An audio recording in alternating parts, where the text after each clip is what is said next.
welcome all of you to the village. This is a Liberian-owned business. We call it the village. It represents all the villages in the motherland. As you can see, we put the map of Africa up. Therefore, we are all one people, and we hope that the senator will be able to answer most of our questions tonight. If not, he will be able to probably get back with us.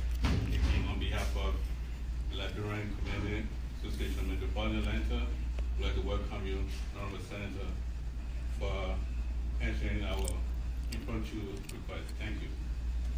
Thank you. Yes, sir.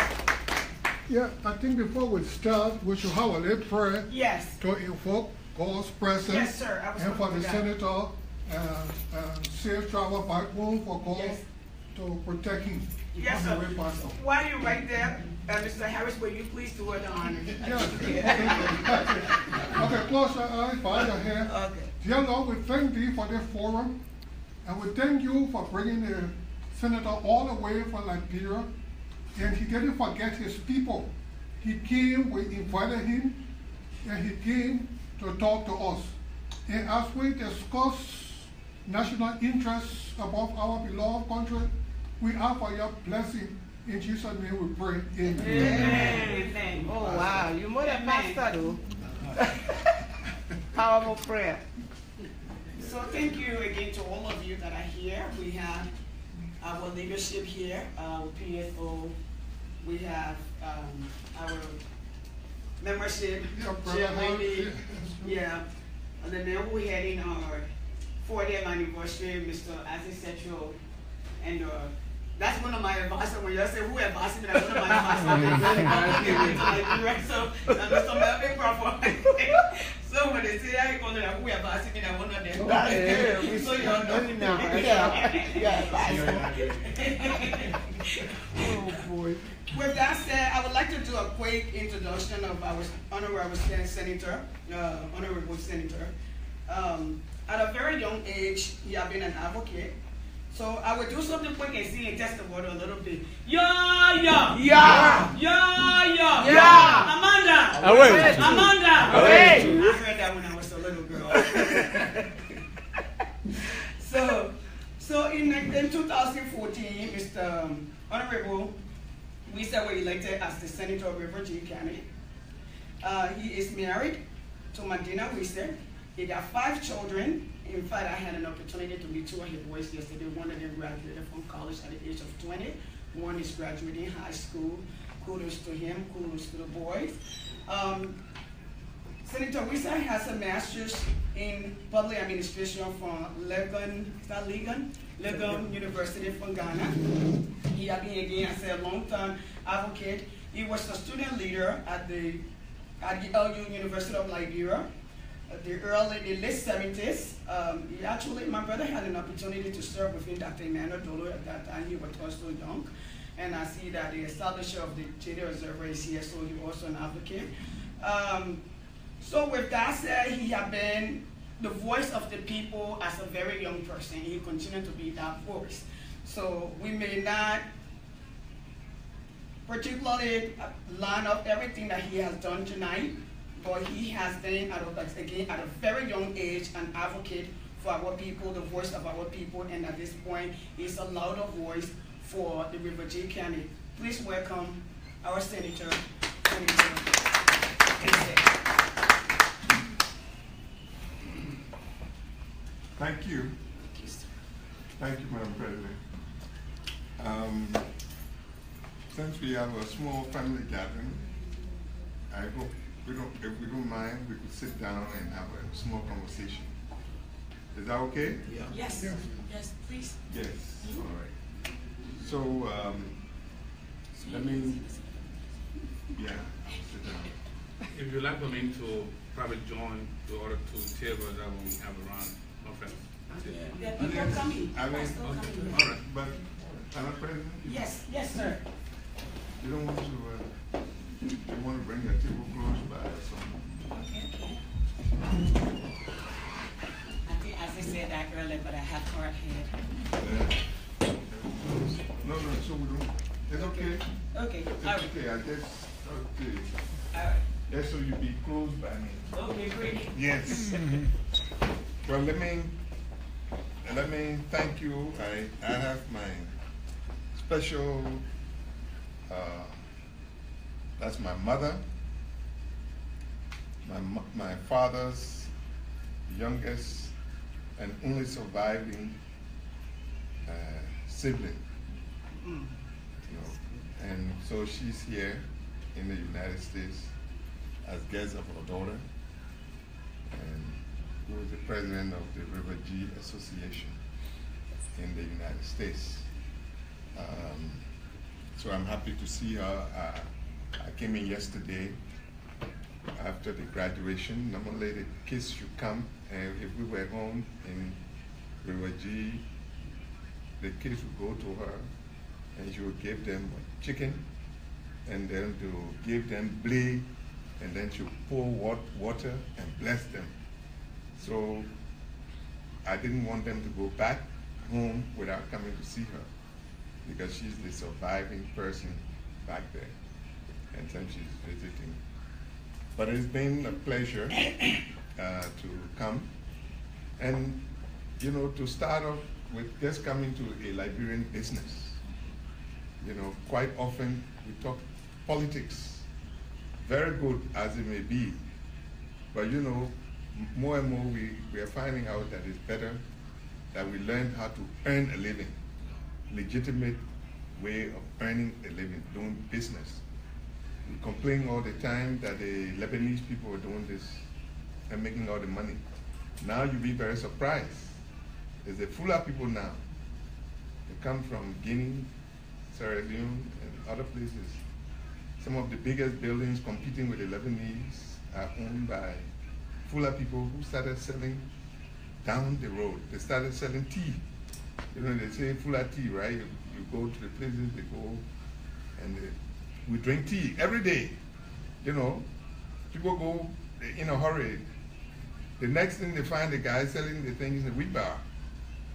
And the next thing you find, they got a little shop in the corner. And not long, they own shops. The good number of shops now in Monrovia, good number, are owned by these people. And the next thing you know, the building. And our people renting from them. So when I see a business center owned by Liberian, I'm very proud. You know, we are in the same United States, and the Chinese people just come. They hardly speak a word of English. And then they have corner shops, the Chinese shops. And then we're wondering what these people, first you get to the shop, and you know, we come to New York quite often. And places that we used to come quite often when we came to the UN, the various corners in Manhattan now, you get there, they are all Chinese operators. And no matter how big you are, you come to that UN, you can't afford the prices in those hotels in Manhattan. So it is a corner shop, everybody running, ministers, they don't ask questions. You're there and they are making the money. So when we come here and we find our little corner shop, find a little thing like this, I think we should encourage each other. We should patronize each other. And great as it is, clean, nice, good salesmanship, good hospitality will bring more people, not only Liberians, you know, Chinese and all will come. Nice soup, pepper soup, something different that others don't have, you know, we sell it and we make money. And of course then we can have something like this too. So Mr. Yeke and Mrs. Yeke, I'd like to thank you, congratulate you. Now when you're talking about what's happening in Liberia, you have a listening ear because you're doing something. I'm sure you're paying taxes here and you are able to raise more money and send to relatives and friends. So we have a loaded set of issues that we want to talk about. We want to talk about elections, as I'm listening to what the president has mentioned. Say the 2017 elections, there were some 19 senators who endorsed the Vice President Wakai. It's all part of the election. The bill on land rights, the bill on local government, the issue, we got general political questions, the code of conduct, and more. So because the issues are many and the group is small, what I like, the approach I like is maybe to just let's open the discussion and take some comments or questions from the floor. Then I know what the interest people have and what we can spend some time on. I know there's the issue of the dual citizenship debates that continue to go on. You know, what else? And they say, and more. Right. So maybe we can spend the time just raising some of these questions. I can note them down. I was saying to Dennis last night that nowadays it's difficult for people to tell stories. If you leave from here and you go to Liberia and you want to tell some fairy tales about what's going on in America, you'll be very surprised. The case in West Point know about Donald Trump, you know what he said an hour ago, and you know how people are living, they can talk about it to you. They go on the Facebook, and you know how you can talk about each other, writing the worst thing about each other. So the Zoe bush is open. So I myself, when I come, I can't say because I'm a senator, I'll come and tell you some kind of story, and you think because you can just sit where you are and make a call or do something and you can get the facts. So this is where we are. This is how open our society really is. And because of that openness, I like for us to be very free. Ask any question. There's no question beyond bounds. The one that I cannot answer, the one that I can't comment on, because I don't have the information, I will let you know. If it is because I think it's a matter of state secret, it's still classified, I will say so. All right? Or if it is in violation of tradition, I will let you know. But so I would just say generally that it is true that elections are set to be held. And since 1944, when President Tubman took over in a smooth transition from Edwin J. Barclay, our country has not had a transition as laid down by the Constitution. Well, I shouldn't say that. Through electoral process. After Tubman took over for 27 years, he kept winning the election, so he succeeded himself for all those years. And in 1971, he died. And according to the Constitution, the Vice President took over, Vice President William R. Tolbert. President Tolbert was killed in 1980 in a military coup. And the gentleman and the group that killed took over. Then we had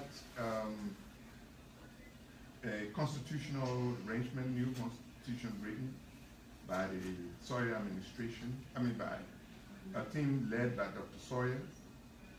I happen to be a member of that Constitution Commission, the 25-member commission. But before I could say yet on that commission, in fact, I started off like the commission. It was a commission. It was our recommendation as student leaders. This was Linsu that had the rally and made the recommendation that a new constitution, constitutional review process should take place. And so when they appointed the Constitution Commission, I was appointed on the commission. I was then president of the Liberian National Students Union. But it wasn't long when I was booted out of the commission, thrown into jail, and had to flee the country. So I wasn't in the country when that new constitution was concluded. I was replaced by someone. So that constitutional process led to an election, and Doe succeeded himself. The next thing we knew was a war that started, and Doe was killed in the process of the war. Multiple armed groups contended. A number of interim administrations were created to make peace. The next election that took place was not consistent with the full constitutional government. However, that was part of the peace process. In that election, President Mr. Charles Taylor won the elections. And, you know, as you all will remember, it wasn't again. It was from a transitional government, a government then led by Mrs. Sandor Perry, Ruth Sandor Perry. Now that's in terms of our historical fact. So Ruth Sandor Perry was the first head of state. First head of state. You see, that's the difference between what Ellen Sirleaf is. Ellen Sirleaf is the first democratically elected woman head of state in Africa. But Ruth Sandor Perry was the first head of state appointed under the arrangement in which she became president, chairman of a 6-member council. Anyway, so that turned over to Mr. Charles Taylor. Charles Taylor did not end his term when the war, and he did something to have Mr. Blah, but Blah was removed, ended with Judy Bryant's transitional government. That transitional government turned over to Ellen Sirleaf, who won the election. I'm going through this to say the importance of this particular election.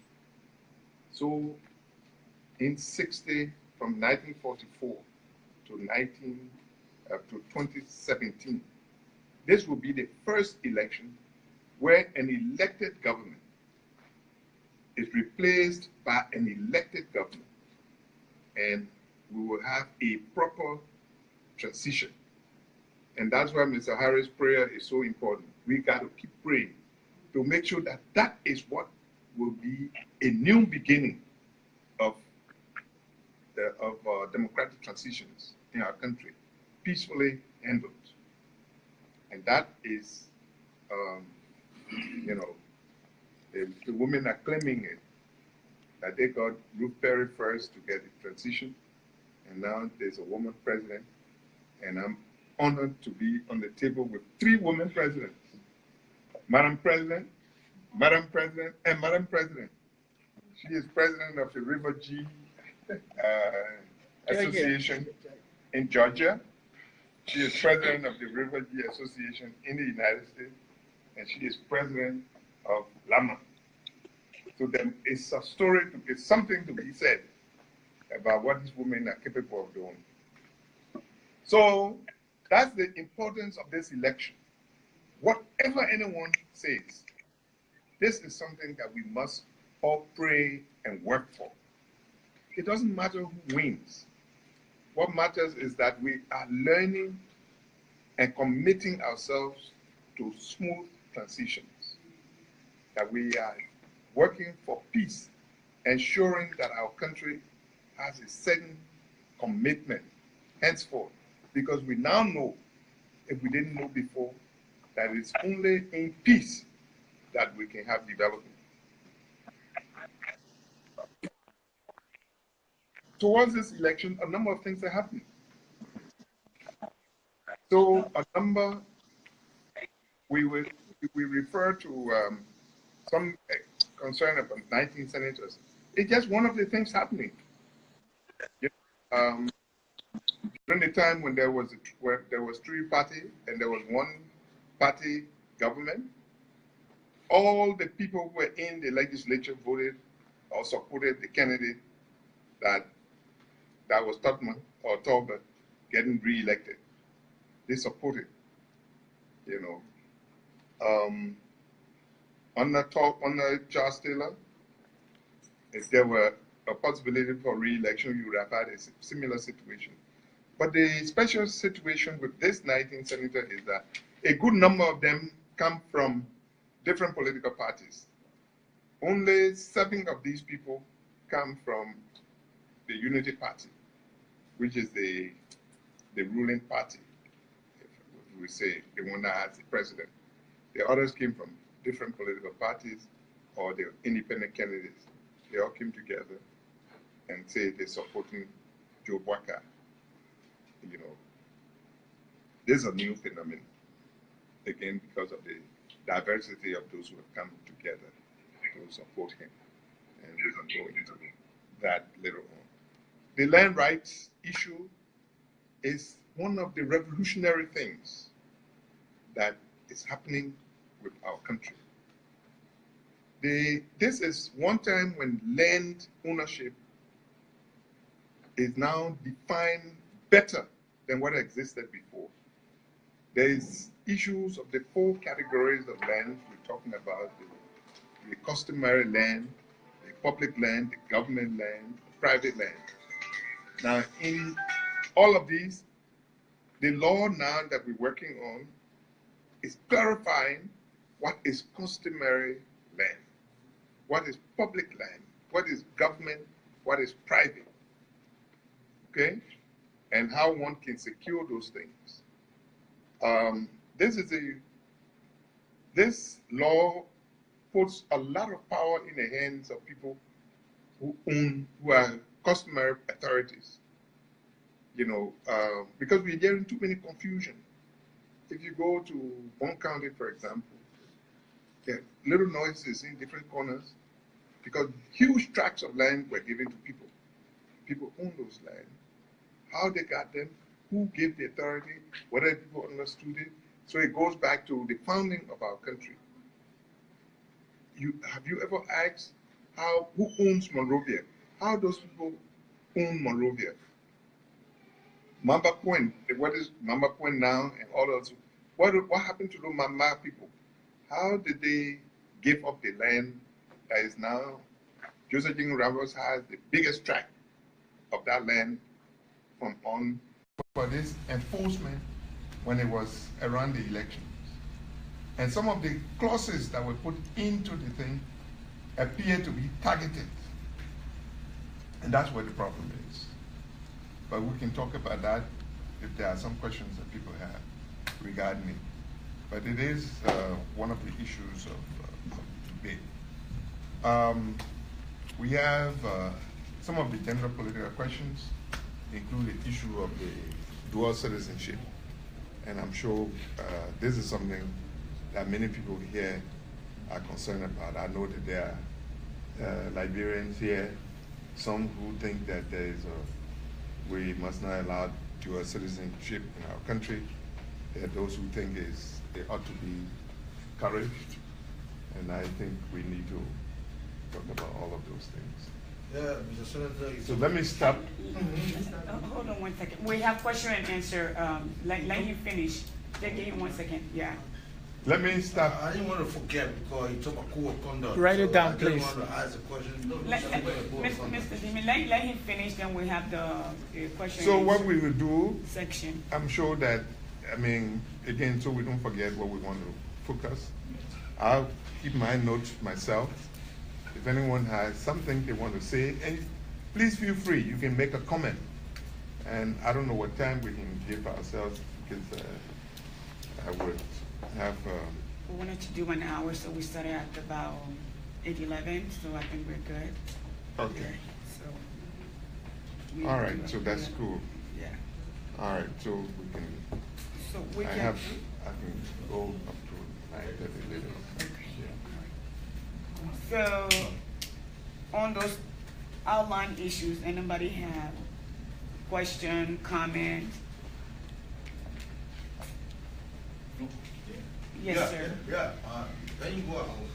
I'll follow you. My name is Isaac Setro. I'm a resident of Georgia. I'm a member of the United People's Party. My question would come on the issue of the code of conduct, Senator Wesseh. I think the code of conduct is the law, and it was enacted into law by the National Legislature, and the President signed it. And the recent development where some people are trying to say that the code of conduct is targeting certain candidates, I don't buy it, because the law is the law. We have to begin to respect the law if Liberia is to move forward. 5.1 and 5.2 in the code of conduct, whether it bans certain people. When the foreign minister Gafon resigned, people in Moro were laughing at him. I know Gafon, I called him, I talked to him. Gee Senator, I was part of the drafting of that particular code of conduct when I was minister. So I know that it became law and I have to abide by the law. That's why I resigned, because I want to participate in politics fully. So to see some presidential candidate who supposed to be protecting the law of the land, nominating vice president from Nima County who is serving as forestry development, I mean, we are surprised. And these are things that will derail our fragile democracy. So, Senator Wesseh, how will you look at 5.1 and 5.2 in the code of conduct? And do you believe that it is the law of the land, first of all?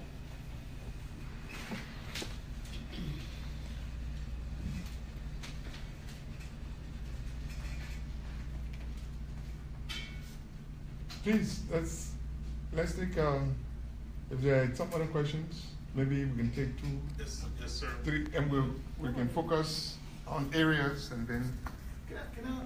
So while we're starting with the code of conduct, can we kind of focus on the code of conduct and we'll go to the next thing?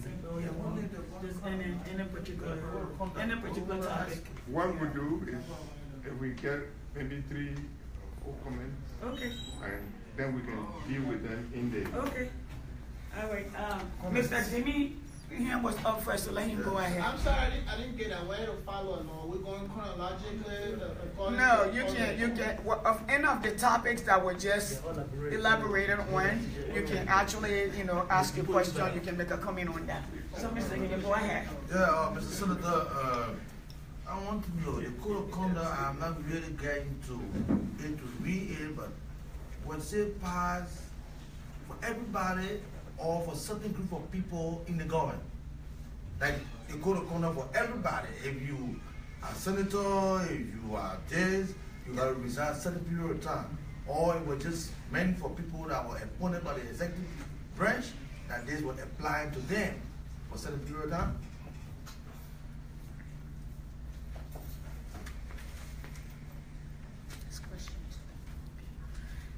Mr. Paye? I have 2 questions. The first is kind of an extension on the code of conduct. Since the Senate has the advice and consent role in terms of presidential appointments, how are you folks going to deal with the legal issue that the law that creates that in the code of conduct is on? They also provide for the ombudsman, but the same law does not. Typically, a law will give legal definitions, and then they give requirements and qualifications for those in the offices that are related to that particular act. But in the case of the code of conduct, the ombudsman, nothing is really given. They told the president to have to use the executive order to prescribe the qualification and responsibility. So I want to know how the Senate is going to deal with that. And the second question that I have is that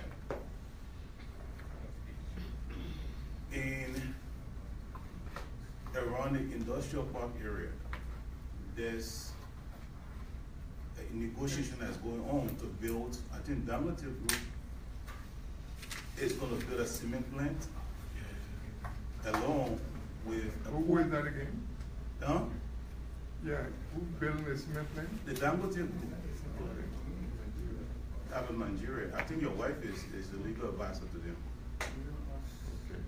They are going to build in a highly congested area a cement plant. Number one, we know that cement produces what is called particulate matter that gives people lung diseases and among other complications. Then that is also going to be exacerbated by the fact that they're going to build a coal plant to help that cement plant to operate. That in itself also is a health hazard right here. So how is this, since the Senate often rectify agreements and stuff, how are you folks going to deal with that? Considering the legal implications and the health hazard is going to pose for those that dwell in the community.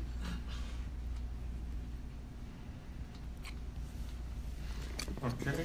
So we must come and address those three first. So we were, the first three were on the code of conduct. And then we'll deal with the issue of the health hazard.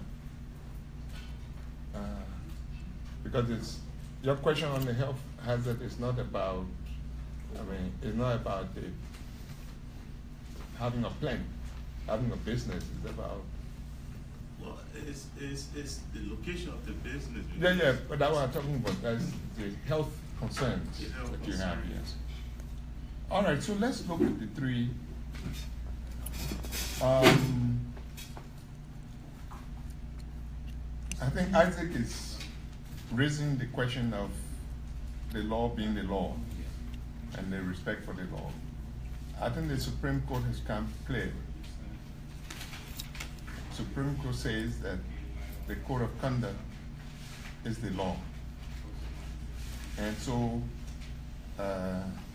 on the specific case that was raised, the court spoke clearly that this is the law and we should respect the law. But by the Supreme Court saying that does not end the debate.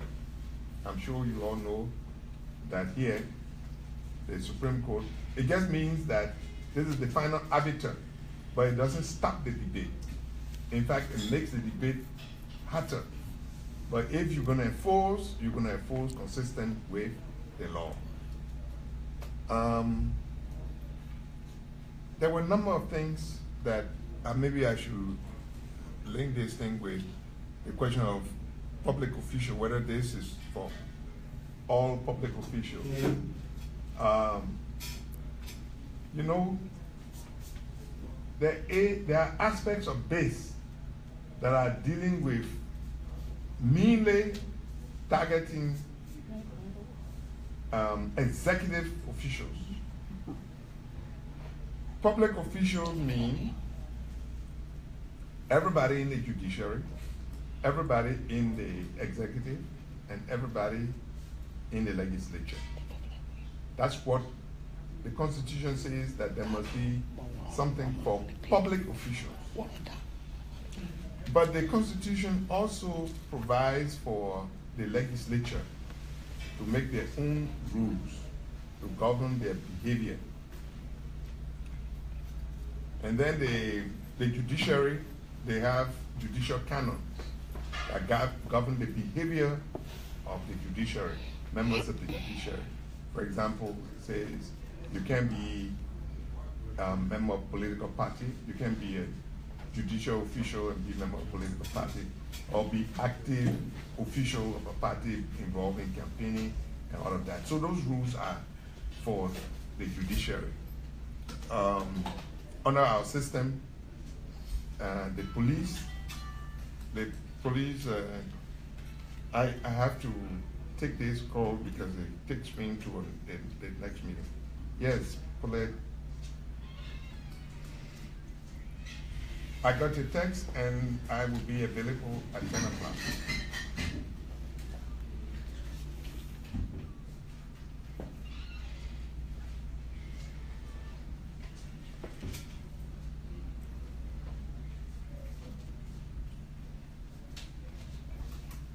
Okay.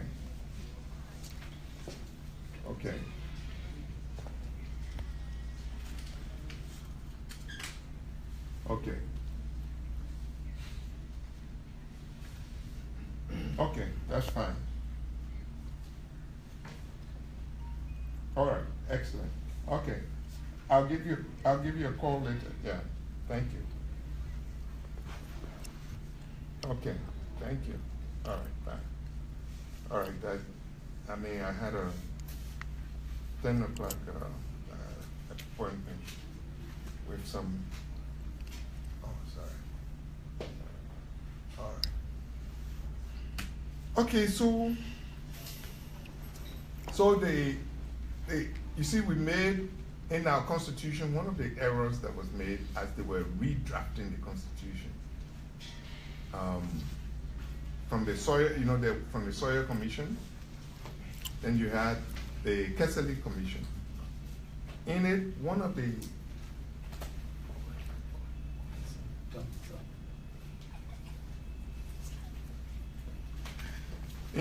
the things regarding public official, public service, the word, if you look in the Constitution, I think I recommend a book that was just published by Atia. The Constitution is inside. In the Constitution, they talk about Civil Service Commission. Now, there is a difference between civil service and public service. The public service, what we say public official, includes all the 3 branches of government.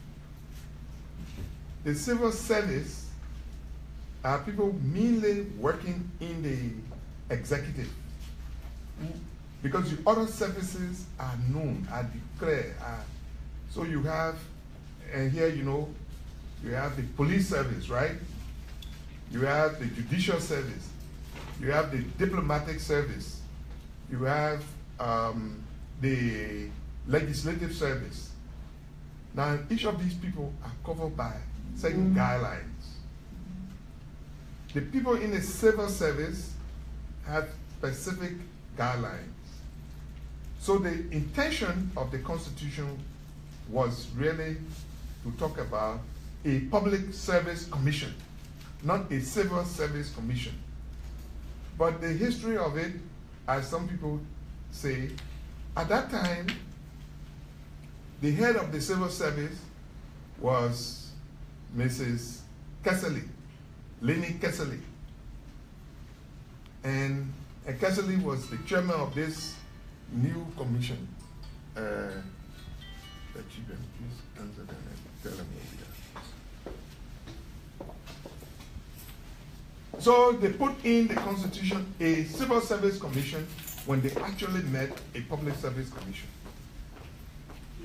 So that error also brought about how these things were created. You need general rules governing public service, public behavior. Don't go to work and get drunk at workplace. Don't do this. You have to keep to your time. You have to respect reporting mechanism. You should respect information that you receive at your workplace. You can't divulge information from your workplace when you're not authorized to do so. Those things are all part of the code of behavior. And I'm sure all of you work in places where you are guided by a certain code. So, however, the legislature used that part of the Constitution that said that they could do their own rules to say that this law, this code of conduct was for only, they say public official, but they define the public official to be people in the executive. Because this thing does not touch the judicial code, the judicial canons. So that's the one to answer the question you're talking about. Was it meant for all public officials? Yes, it should have been, but because of that, because of those clauses in the Constitution, the legislature only very good. Thank you.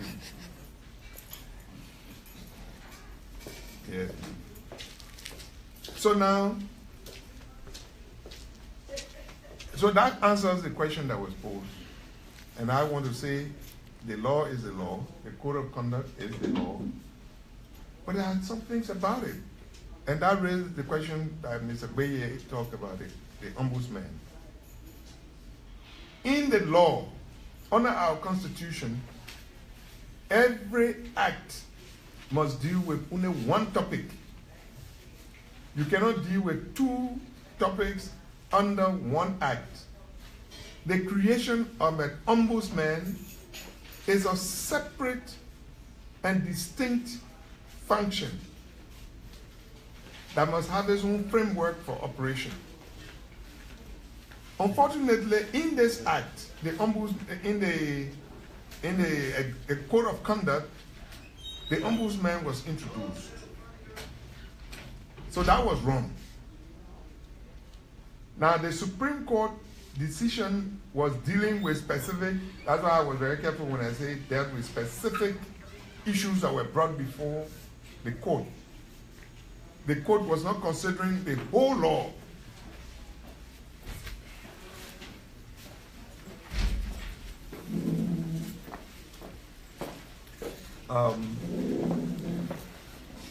Those are my two sons. Welcome, gentlemen. Yeah, the other guy just got a degree in history from UNC, and this other younger one is finishing high school. And then my neighbor's niece, Kunowa, welcome.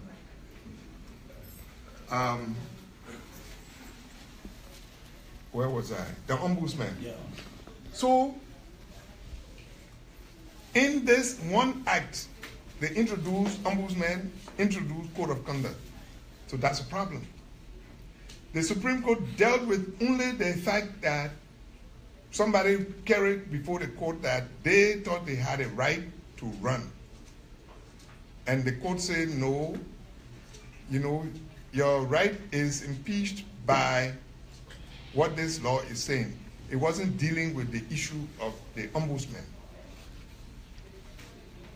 So the law, when you hear the law is about whether or not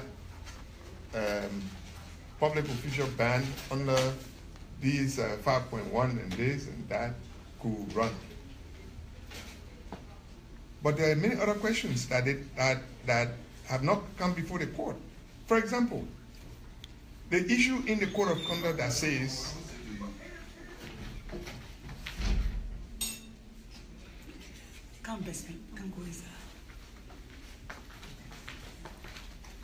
Mr. President. Those who have desire. If you read the code of conduct talks about a desire. How do you determine that somebody has a desire to run and therefore should resign 2 years before that desire is manifested? Because I don't know what's in your heads, each of you here. I don't know what you're thinking about. So there were some flaws within the code of conduct. And it is those flaws that made people believe that they were targeted. They were meant to attack and prevent certain people from participating in the electoral process. So those questions, if people take them up more and more, they will need to be looked at. And it means that the issue is not, we're not finished with it yet. So you bring the issue of the ombudsman and the issue of the executive order. Yes, it was a mistake that the legislature passed the thing the way they did it. It was a mistake by the president to sign it into law. Both the legislature and the president made a mistake. Now, many colleagues do not accept that this is a mistake because they think, especially those who were there who did this thing, they think you are challenging them. But I'm one of those who feel, and the evidence available to me, that this was a mistake because it was in violation of the Constitution, that you had these two topics under one act. And then the president, trying to deal with this ombudsman issue, decided to do an executive order to define how this person is appointed, what is the qualification, and what is the tenure. All of these things were empty, left open in the existing law. The legislature now gets appointments, nominations by the president, and then somebody say, oh, what are we going to use to guide this confirmation process? The law existing does not give us any guide for the confirmation process. So they say, now we have to do a new law that will create the office of an ombudsman and define it more clearly and not use the executive order. Others say, let's allow because we don't have time. So let's allow the ombudsman and the executive order as created until somebody takes it to the court. Or if you think you can get the ombudsman office created now by a new law, let's try it. But people are very jittery, especially those who are going for elections in the House of Representatives. For us in the Senate, we don't have a problem. We're not running. We're not going for any election this year. No senator, all the 30 senators are in. It's only the president, the vice president, and the people in the House that are running.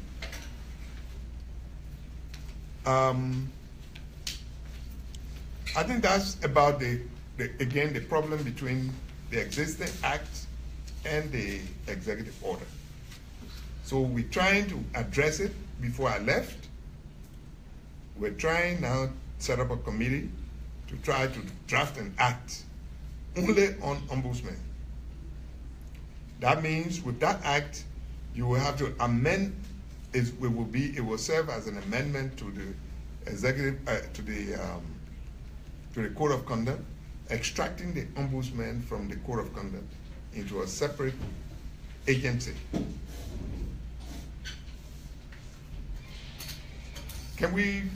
Is there any other question on the ombudsman, on the code of conduct? Yes. We'll come to Dangote, to the cement factory. Well, Yes. Okay. Was that regular? Yeah, yes, go ahead. Well, Mr. Senator, I want to say thank you for being here. My name is Matthew. Now, I came to listen, and I'm going to be very straightforward from listening to you. And then for some of us that live here with the hope and dream of going back home someday, there's one thing to have you in our presence where you're giving us firsthand information on current and past issues in Liberia. And it's another thing to read the headlines and through other sources of media and then see things unfold differently. And so as a result, there is a great deal of frustration, on the receiving end for people like us. And especially as you make mention of this code of conduct, what I see as a pattern in Liberia, especially when it comes to our legislature, is either laws are passed without any full comprehension on the part of representatives and senators until the law comes into play, and then people start to second guess. So I have a few pointed questions for you. How long have you been in the Senate? How many laws have you witnessed or at least been a part of, champion, that at least you can present to some of us today and say, well, Matthew, in my tenure or as I served in the Senate, in this year, on this time, on this day, this is the law that I championed, and this is how it has positively affected the Liberian population. Because what we keep getting are laws that are so complicated, but yet does not, in my opinion, serve to the very benefit of the average Liberian, whether in Liberia or out of Liberia. What we all get is, well, the president rammed it through, she jammed it through, we didn't read, my colleagues didn't do this, and then we have a law. But it affects all of us all around. And so for me, I want you to please answer. Give me some references, some bills, some laws maybe you may have championed, and maybe let's sort of compare things and see whether they add up. But I think, in short, what I'm saying is a growing frustration with people that we put to represent us, but yet these laws come and they're such a far cry from what it's out to be to help our people. You made mention of the 2017 election. Everything is riding on this election. So then how, at the 11th hour, we have a code of conduct that has so many holes in it, loopholes and everything? Does that not create a condition, especially an election process where again our people are confused and maybe again at the polls, are we going to run into problems? These are some of my questions I have. Thank you, sir.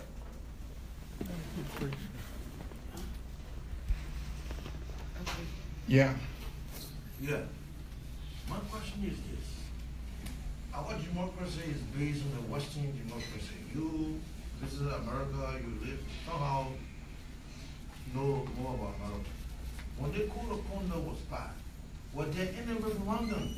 Because in the West, where we live, if we want to pass a law or whatsoever, they put it to vote. They put it, during election, for the people to agree that this is what we want for our people. Or group of Moravia Club members went together and proposed a code of conduct and they passed into law.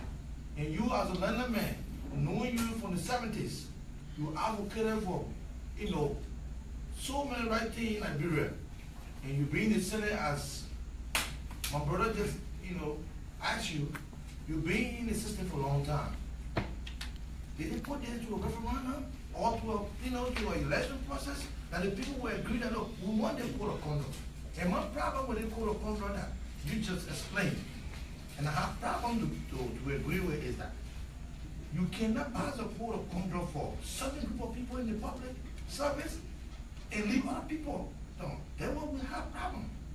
If you say that people that were appointed, then you got problem. It got legal implication, because if you appointed a man, you didn't say, look, time for election, you got to resign, and the man had his own way of dealing with his job.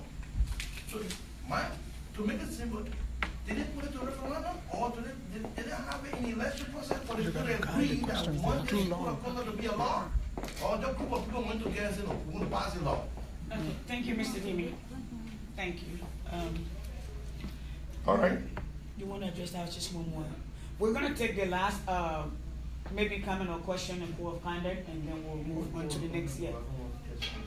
Huh? No, I don't want to test one. Okay, any other question on code of conduct? Yeah, but mine is on security. I can ask later on. Yes. Security. Okay. All right, so quickly on the code of conduct. Okay, and then we'll close that chapter. Code of conduct is not one of those things that require a constitution. It requires referendum.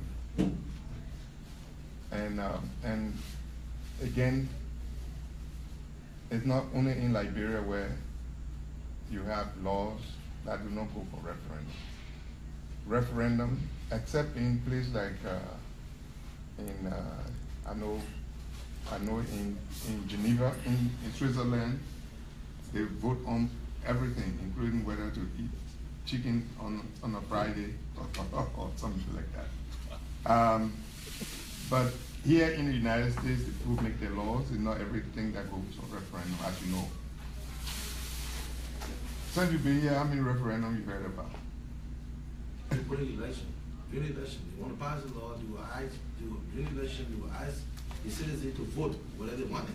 If they don't want it, then that's it. No. Well, anyway, there are not too many things that you've heard about that are going for referendum here in the United States. Only when it affects the Constitution So we are practicing that too.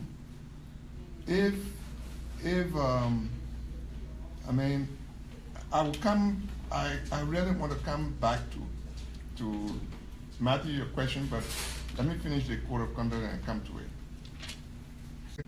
It was required in 1986 when this constitution was adopted that there should be a code of conduct to govern public officials. Since 1986 to now, how many years? You stop counting? 31. 31 years. So it's not today. During the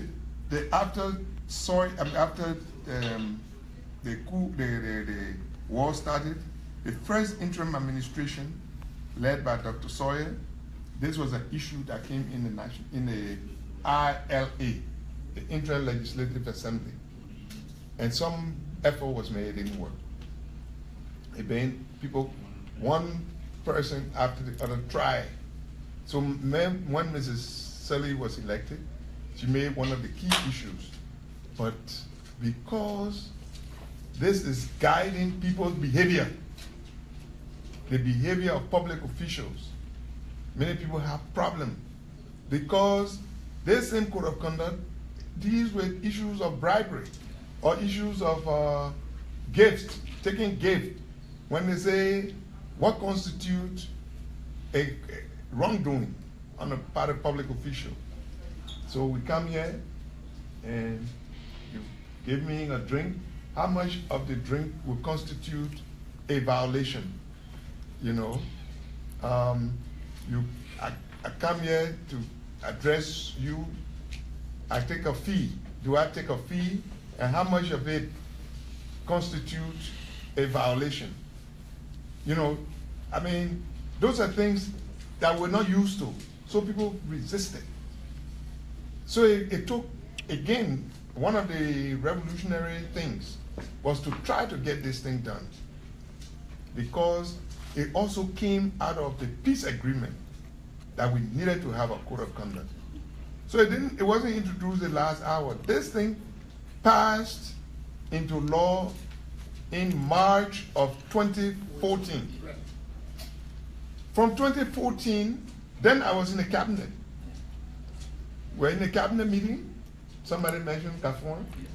We're in the cabinet meeting when we asked, we say, look, this issue got a lot of contradiction within it. This matter needs to be discussed. Many members of the cabinet had not even read it. They thought it was just talk.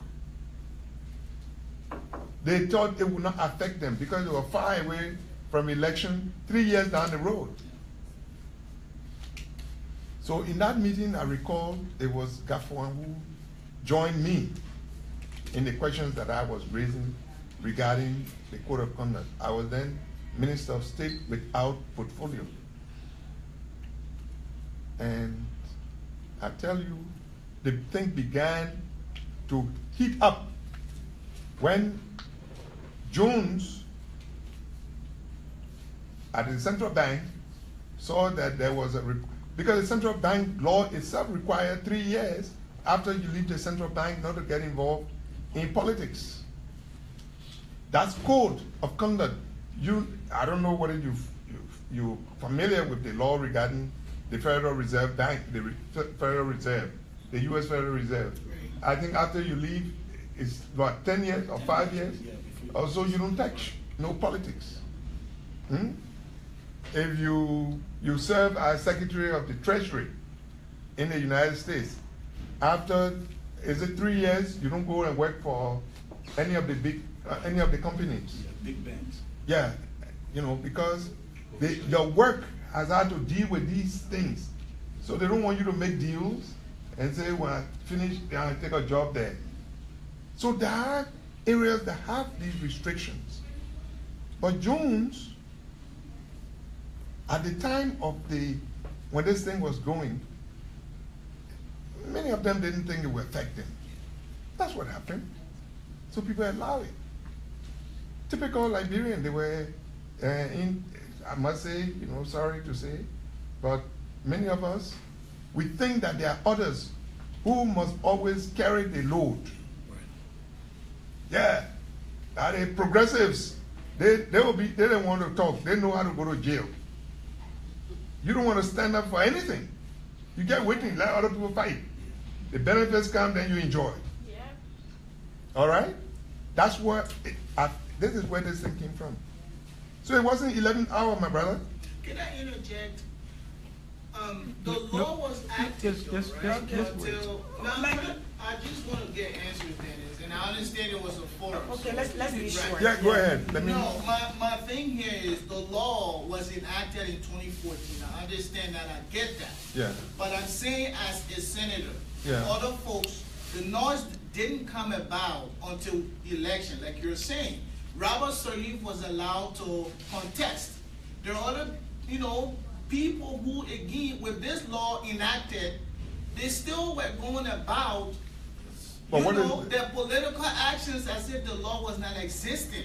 Why now, all of this, especially you as a senator, why all of this noise went from the very beginning? It's not the work. It should have been, Matthews, yes, sir. Okay. it's not the work of the senator to go around looking for who violating law. That's not what senators do.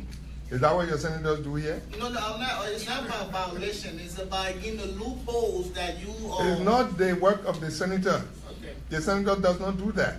You who are affected, if you felt that Robert Sirleaf violated a law or benefited from a loophole, you take it to court. You don't ask the senators to do it. That's not what senators do.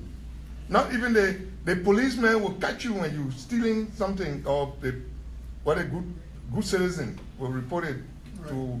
But the judge doesn't leave from his court and look around with everybody who's trying to steal. That's not what the judge does. You are affected, you take it up.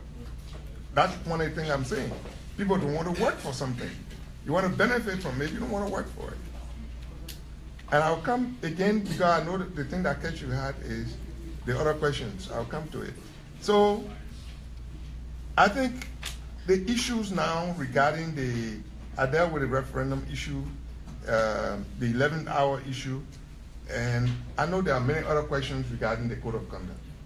If I don't answer all of them, just take a little bit of time, read what the code of conduct is, go on the net, you'll see some of the things the election people are doing, and then we'll keep in touch. It's a continuing debate, discussion going on. And I agree with you, we need code of conduct for all public officials. No exception. Senators, representatives, all of us must be guided by the code, a code that is acceptable. But that code will go through the legislature and signed by the president to become law. Bad as it may be, and that brings me to your set of questions. I was elected, you heard that I was elected in December of 2014. I went into the legislature 2015, 2016, and now we're in midway 2017. So it's 2.5 years. This law had already been passed, and a few other laws. There are a number of things that I'm involved in that catch my heart, things that we fought for and we thought were impacting the life of majority of our people. So these are the areas that I chose, the committees that I'm on. I chair, for example, the committee on modernization of the legislature. That is dealing with the rules governing the legislature, dealing with structures within the legislature, like yes, tracking bills, doing this, many things that we find in your legislature that gave the big staff that you have. You know, we want those things to work. Legislative library, your archives of the legislature, ensuring questions of code, behavior of members of the legislature, things that people are resisting, finding work conditions for staff of the legislature. So like one of the things we're doing now, we got the annexes under construction, which the Chinese are helping us with. I'm involved with the Chinese in building those annexes to the building, giving us workspace for senators and representatives to have better workplace and staff, dealing with questions of the quality of staff that we recruit to work with us. You know, we have a serious problem of staffing. You know, we have people working in our offices who help us to get elected. Here, you do that, but you have quality of people who work in the offices. So you have PhD students or graduates, researchers. We are not there yet. We're trying to help people to know that this is, so I am chairing that committee. It's the biggest committee in the legislature. It's a committee that has members from both houses. So it's the only committee that has one chairman of members of the House of Representatives and members of the legislature. I was here sometime this year, the beginning of this year at the US Congress, for part of the training program that I came for, along with other colleagues from many parts of the world, to learn how to do it here. And I found it fascinating, the quality of the, and the power of the staff of the legislators. You know, I mean, Senator, you don't get elected because you're the wisest guy in town. Sorry to say. People don't get elected because they're the smartest guy as representative to become representative. You get elected because you are the one who won the vote. You can be a jack, but if you got a lot of jacks around, they will elect you. Understand? Yeah. So, so how long I've been there? You know, it's 2.5 years. What I do, I told you the mean tax is that committee. I'm on the committee on education because I have a passion for making our education system better, improving it. So a number of issues we deal with on the legislature. I'm on public works because where I come from, the big problem we have away from Monrovia, the bad roads and stuff like that. I'm on security, the Committee on Defense and Security. So, you know, I mean, you're concerned with that. Yeah. We're quite concerned about that because the abuse of those led to abuse of all of those things, and I suffer from it. I don't want it to happen. So I'm on a total of 9 committees. Now you tell me how can, you can't, it's difficult.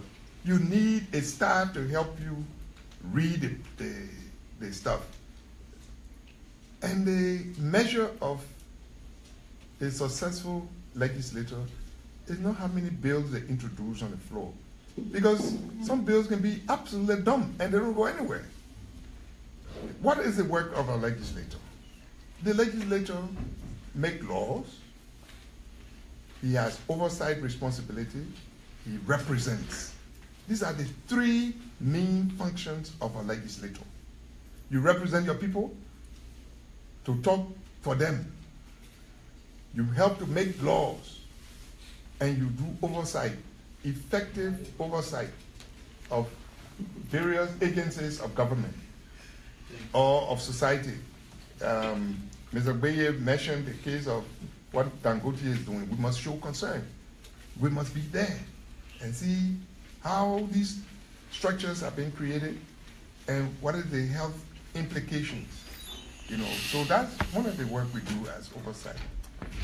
In our situation, there's a fourth function that the US and other countries do not have, which is, we call it humanitarian activities. The one who come when I wake up in the morning in my house, there were 10 people sitting there on my porch. One baby sick in the hospital. The wife delivered. The woman was pregnant for 9 months, but the man is there in the morning to say wife delivered, will help him to pay the hospital bill. Wow. The school fees of my child, they pay.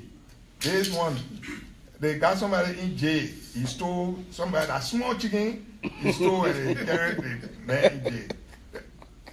All the 10 people who sitting there each have the issue. Wow. And they expect that you're going to go to your pocket to give it to them. It being like that, maybe you, Mr. Harris, stop that. Yeah. Yeah, but this time it's worse. You're right. And when you talk it, then they say you say the begging. And when you heard Howard Taylor came talking about this, and because she Kennedy, she said the constituents are beggars. No, they are not beggars, but they are there. They need help. So that's the fourth added function, which is not part of the law. Bills are championed. I'm telling you, on all of these things, there are many things you do on a daily basis. And I'm working now, I'm telling you all these revolutionary bills that I'm working on, the land rights, it catch my heart strongly. Local government, bringing power to our people down there. That's what we were talking about. Not power to the people, meaning how many times you demonstrate. Power to the people, how they can be down. Issue of the thing with the media rights, having a media commission. So our commission, the issue of the thing with the media rights, having a media commission. So our commission that will help protect the journalists and restrain public officials from a certain behavior. So you will not have a Donald Trump who will come and say, today I will ban the press briefings and stuff like that. Now you guys thought you have passed that stage.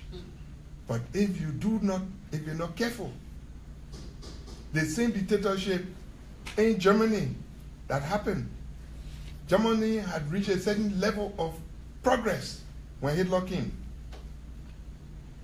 So we have to build the institutions that will make sure that we will not reverse to the days of Charles Taylor or Samuel Doe. All right? When Ellen Salif listen to the radio, you cuss her all day. They get on the radio, talk show, they cuss legislators. Whole day. The best way to know that somebody is how well you can cuss a legislator and say whatever you wish. Nobody will go and catch you to put you in jail. But it doesn't mean it will not happen tomorrow. Because there is also a law that says you must be accountable for everything you say. Ellen hasn't been carrying people to jail to make them account for what they say. You made a statement about Rabbi Salif just now. But I asked you to detail what the wrong that Rabbi Salif did. The only wrong is that Ellen Salif's son. No. Because he didn't do anything wrong that you say we needed to go into. But anyway, so that's the answer to your many questions. I very much appreciate it, sir. Yeah, and your frustrations, truly, when you hear, it's very frustrating. I must tell you, we are frustrated too, by some of the things that happen even among our own people. Let me deal with a business question. Dangote Group, they're trying to set up a cement factory, and they're trying to do a coal plant that to supply electricity at cheap rate, and they've done the study regarding the health condition, because this issue is global, and so far that is not the issue right now. It hasn't come before the Senate. I know a little bit about this because my wife, as you rightly pointed out, she's one of the lawyers for the company, and maybe I should stop there, because otherwise I don't have as much information, detailed information as to the workings of the company and the health issues. But I do know that many of these questions have been considered by the EPA, the Environmental Agency. I'm happy you got such a good knowledge about some of these things. But again, this is work in progress. And if you have some questions, specific details, please feel free to let us have them. My problem is that the EPA is not working as you folks envision. The reason I'm saying that is ArcelorMittal has the concession in Nimba. They are going to be opening a new mine where they are going to truck the ore from that new mine to the rail yard on the actual road, which means that the dust alone, the contamination of the water supply that those villagers are going to be using are all going to be contaminated. We saw a similar issue with the Western cluster where the original mineral development agreement said that they were supposed to build a rail from the mines to the port of Monrovia. And then later on they came back to the government and said that, well, you know, what we anticipated, we don't have that resource to be able to do it, so we want to truck it in. The Minister of Lands and Mines is related to me, and I called him and I told him, you don't want to go down as the worst Minister of Lands and Mines Energy, because that's a highly congested and populated area. You can bring these huge trucks that's almost what they call 30 feet up in the air, coming through a congested area, going to kill a lot of people. And then whatever little infrastructure you have in place, the bridges are all going to be gone before the 10 or 15 years of this operation, but it's on our way. The only saving grace is that because of the downturn in the economic in different what they call iron ore industry, they slow down, so the operation is not right now. It's not solving, but it's a China Union said I think they cannot operate at this point. So I mean, the point that my question is that the EPA is not working. We see it even with sorry, my apologies, even with detours by the war owner, EPA is supposed to be over there doing something to ensure that, in terms of the rising water level and all that kind of stuff, that did none of those.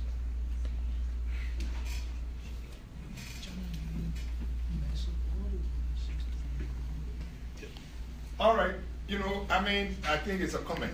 Yeah. And, we do have, again, serious problem. I mean, the EPA is being reorganized. They have staffing and resource problems, like many agencies. Those are some of the reasons why many of us advocate for our best brains out who able to come in and assist with our institutions. But there are some problems. What you said has been discussed. Truly, if they didn't use rail and they're using these heavy trucks on the roads that were not meant for those trucks, within a short time, those roads will be done. So you're making a very good point. Again, it's not just the feeling of the EPA. When the agreement was reached, what people wanted most was get the guys in, get people to work, we'll get some more money. It's only when the thing is on the way that people begin to, and this is the same way with, again, what Matthew was talking about. Sometimes you want the law to meet a certain demand at this time, or you may allow certain things to happen to meet a certain demand at this time. But that's why we have these institutions as perpetual institutions. If there was a way that people would just one day sit down and make all the laws anticipating the future, then we don't need a legislature. But the fact that we're paying these people, just look at the number of people in this United States or in all these countries. Whole day they're there and we're paying them. Why have we not found a way to make with brilliant minds, anticipate everything and make all the laws one time, one day, or 1 week, or 1 year? But we keep people there, and Liberia will not be a different situation. We'll continue to have legislators. They ain't do anything. If they do something, we still I said I'll make a comment. Yes, I'm coming. I said I'll make a comment and then ask my question. You may have to make a It was good that the Senator came. No, Madam President, it was good that the Senator came. Okay, because sometimes when we get to Monrovia, we didn't have the chance to meet these people. Yes. If you go to the office, the researcher will tell you, say, oh, the Honorable is busy, you cannot be on here today. So, Your Honor, how did you arrive? I'm just talking about individually. How did you arrive at endorsing Joseph Boakai for the 2017 election? Did he endorse him? Oh, he said the 19 senators. I mean, he said. But he didn't Oh, yeah, answer what? your Hold on. question. Okay, he will answer. He said it. You didn't say you're not. Okay, if he answered the question, the senator is here again. Answer his own question. Go ahead. Yes. How did you arrive, if you did not, how did you arrive at endorsing Joseph Boakai for this 2017 election? And if so, what is your what is your working relationship with your people in your county? Thank you. Thank you, Lawrence. Your clap was Dennis, right now, I'm not the president, I'm the chief of police. Yeah, but you gotta be brave. Okay, all right, go ahead. Yes, let's take the two questions quickly. Let me give, Thank you, I will come to you. Honorable Senator, for being here. I'm Ms. Bafi. My question is, my first question is, the 2016-2017 budget. My first question is, did you sign a budget? Were you one of those that signed the budget into law? Did you sign it? Or were you part of it? That's the first question. And then follow up with comment. And if you did, like my brother was saying, what type of legislation have you passed to benefit the so-called middle class and poor people in Nigeria? I think that's what he was asking. And you answered some question in regard of the bill that you guys are working on that will enhance the legislature's roles or how you guys gonna work or do things. I didn't hear anything about how it would benefit the regular people. Now, if you sign this bill, the 2016-2017 budget, were you aware of what was in the budget when it got passed? Because based on what I saw, Joseph Boakai, he had like $78,000 in the past 10 years budget for visiting the people in Liberia, and this year budget is jumped up to $500,000, from $78,000 to $500,000. I wanted to know what was some of the reason or justification for the senator and the legislators to see those kind of number and approve it. Because if we sign it, if our legislators and Congress will sign these kind of bills, the same poor people that this man talking about, people coming to your house, 10 people coming to your house, on your porch. How are these people, what kind of a law are you guys passing that will benefit the little people when we see Joe Boakai from $78,000 to $500,000 being allocated to Joe Boakai office, when we see 19 senators endorsing Joe Boakai, and then every one of them have pledged $1,000 each every month until the end of the election. Now, these are people that say that they don't have money in the country, but they can come up with money to buy all these things. For our people, you go to JFK, for every 5 children that's born in Liberia, before they reach 5 years old, they're going to die.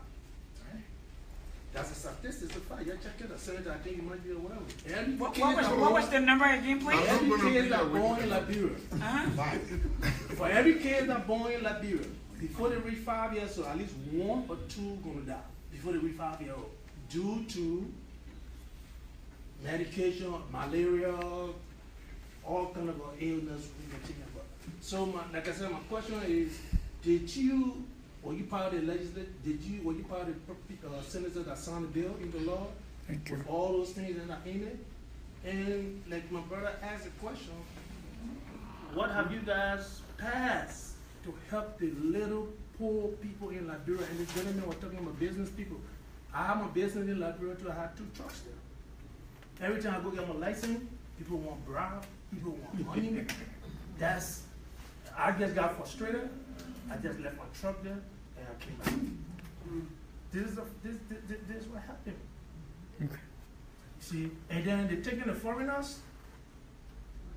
They respect when we go to the office to get our license. When a Fulani go there or Indian or Lebanese, they get more respect for them than us.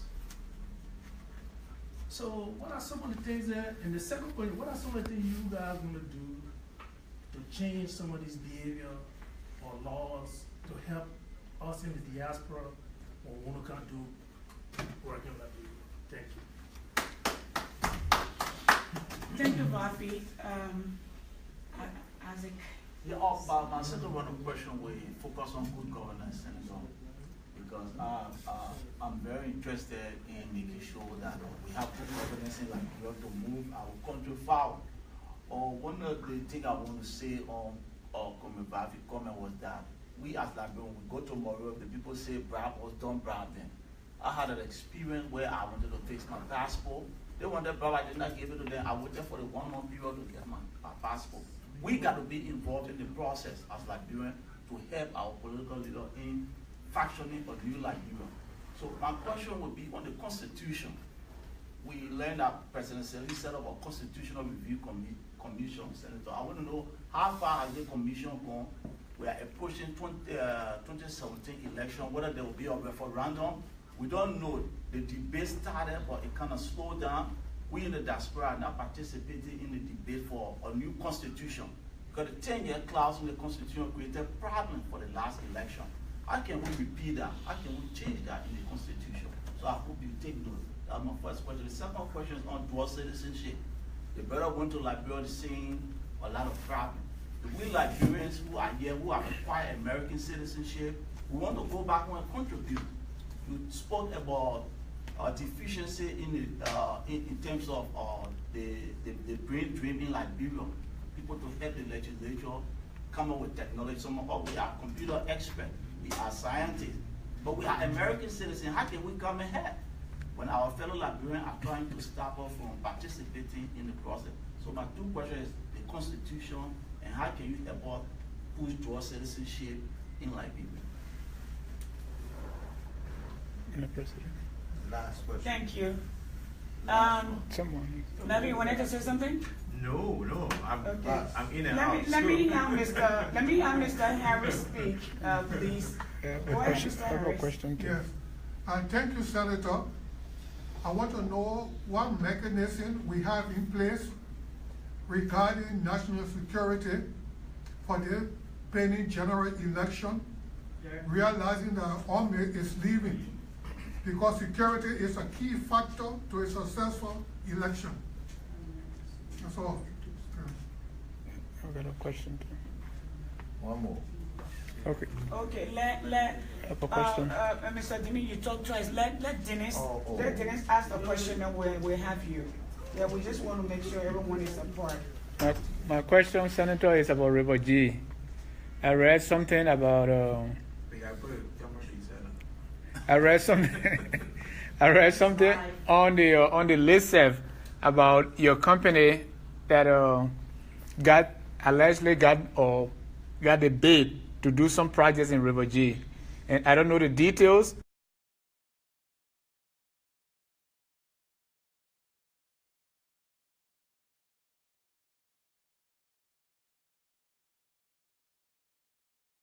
Know what's wrong with the money. I just want you to speak to that. All right, thank you, sir. Sorry. Please be brief, Mr. Dimi. Thank you. Go ahead. Okay, thank you. I got only one simple question, but I got a comment to make before I make a question.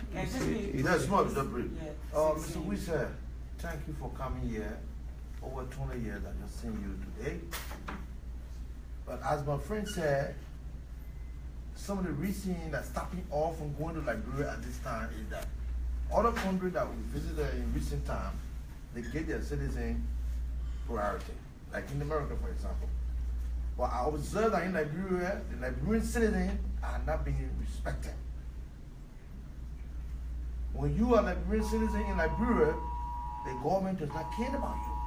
And you, as a senator that we know, who always used to be advocating for their citizens, I'm asking you, what are you prepared to do for the Liberian citizens to be respected in their own country? Thank you. Thank you. Madam President, go ahead.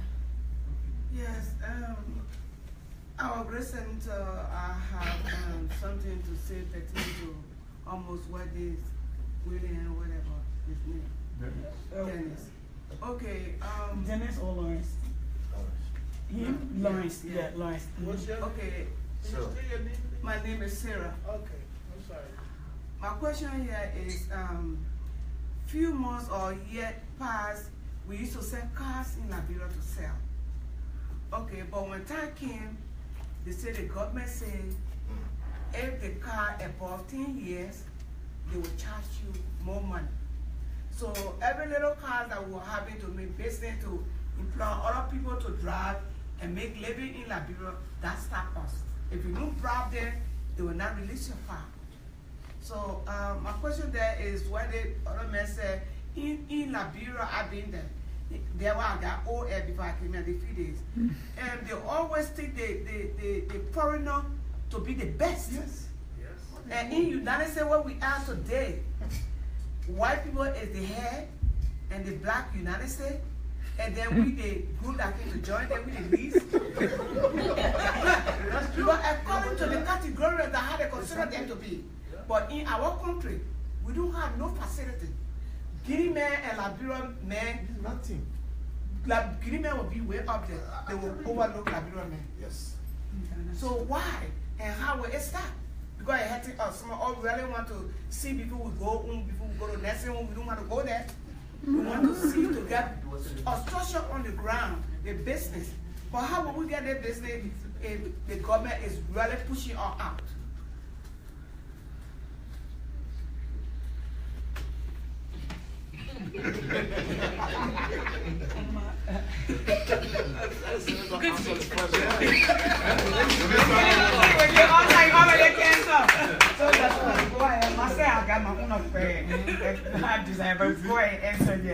My man, you the development planner expert. Yeah, you hear the question? Yeah. So, Melvin, why we're not talking, why you don't give me a version now one name? One of our brains on development planning in the country. We need to talk.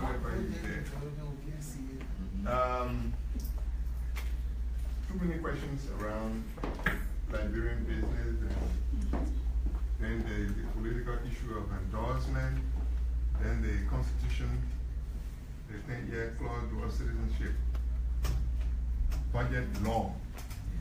All right. That's a lot. That's a lot, but we'll try. On the budget law, the question you ask, again, we have to assist each other in how these things happen, how are laws made. The budget law is made by the legislature as part of our business. The draft budget comes from the executive, they draft something. But the Constitution says we are the ones who should ensure allocation. Now, then we have committees that are working, and the Ways and Means Committee and Budget Committee is represented by one. Each county must have representative on that. So you've got 15 people from the 15 counties. I'm not part of that committee. However, when the two houses debate the Constitution and under our law, the process of finance starts with the House of Representatives. So budget is made, it's drafted. The draft comes, it's considered, and we bring in people. In the end, the two houses will pass it. So at that time, I vote along with the. I do not have the detailed budget before me. You can remember some figures. And you and myself, you were trying to make me a witness to some of the things you said. I want to say that I cannot accept to be your witness because I do not remember those specific details. All right? So basically, you didn't look at or read the budget. So basically, you didn't read the budget, but have you seen the budget book? I read it. No, you don't tell story here. No, what is allocated to the vice president? But why are you went to the vice president? And you say the that vice president, the president, and the vice president. I read those two areas, how much was allocated to them, to their offices and stuff. I read that. Because I got it on my phone, yeah, actually. No, what I'm saying, Chief. Hello, sir. Yeah, I'm listening, sir. Yeah, I'm saying. I can give you the exact amount. Chief? Yes, sir. I'm saying that we will not, I cannot give you details on this budget book is this big. Huh? Maybe if you ask me something I pay a lot of attention to, what's going to build some roads in River G and some places, or the committees that I'm on, and I'm paying some attention to them. That's why you have specialized bodies. I cannot give you details on what was given to the vice president and what is given to him today. I don't remember. All right? I'm sorry to say that I do not remember that one. I understand you can't remember, but the point I'm trying to make is, now, this is why we got people to your houses and sitting there begging you for money because I don't remember. Because if we don't know how much is being allocated as a legislature or as a people who pass a bill to sign this budget, if you don't know how much from 78,000 to 500,000 going to one person's office, but that 500,000 can be used in various activities, various places to help other people. So if you don't know, and then the budget is approved, guess what? Bafi? That 500,000 will go in the hole right there. Bafi, again, let us don't jump to conclusion. When a budget is made, it's debated, and there are 73 members of the House of Representatives. There are 30 senators. They debate those issues. They bring people from the outside. They contribute. Now, the Constitution says that's their role. There will be no way, no matter how angry you are, that they will come to you to make that law. Okay? Until you get elected yourself, or you form a group that help to make the debate about why certain changes ought to be. But even that, you need to have legislators who will support what you are saying and make the case for you. Correct. All right? So you can stay here and say what you want for me to hear. But I would encourage you to give me more details. Then I will now see, because we're going to make a new budget. And again, July, we'll try to do that. If I see there that between a hospital and this $500,000 is to increase the number of cars that Boakai will have, or the vice president will have, then I will say, no, we need more cars for the hospital. Okay? So let's be careful before we pass judgment on people. Changes in the budget is a reflection of something. All right? Since you don't know the details, don't make the conclusion so fast. I didn't make no conclusion. All right. I read the budget too. It's a fact. Okay. From 70 to 80 to 500,000. Okay, I didn't say it's not a fact. You and myself not debating on what is fact or not. I'm saying I do not know, you may not know why those changes. And you say you don't know, I agree with you. And so we'll investigate why those changes. All right? Thank you. Thanks, sir. You talk about cars and some issue, people bringing things, shipping and stuff. Again, you know, do we have a problem with laws? We're talking about guidelines for human behavior. The country says that you must not import trash in our country. When you bring rotten cars, you take them to Liberia, they create environmental problems. So you must have a car that is of a certain standard. If you don't follow that, then you pay a fine. That is to discourage you from carrying old cars to Liberia. The car you carry that lasts for only 2 weeks. The mini cars, they carry them, they land to the port. Now you don't ask a question whether it's a new car or old car. When you put on the ship, do they tell you the price is based on the newness of the car? A point of information, Your Honor. I'm not trying to disrupt. Let me finish, sir. It's just a point of information because this is Lawrence, you can do a follow-up, but for now, let him finish. When everybody spoke, I got this. Lawrence, I'm not trying to challenge the listen, everybody, listen. Lawrence, you can do it. Listen, you can follow up when he finishes. Lawrence, you can do a follow-up when he finishes. Madam President, this is a forum. This is a forum. No. This is a forum. And I respect the honorable 100%. You understand? There's no way that Lawrence Kennedy, I'm from Cape Mount.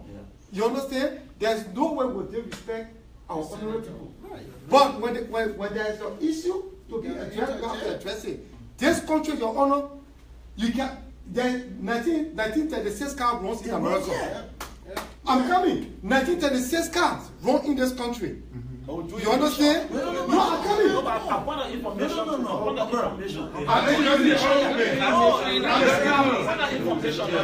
Now you all can do emission. Now you do emission. Why the better talk about the EPA? Why the better talk about the EPA?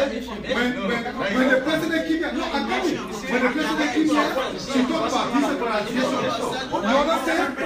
When the president, you got it? Yes. Okay. Gentlemen, listen, I'm going to stand up. Gentlemen, stop. You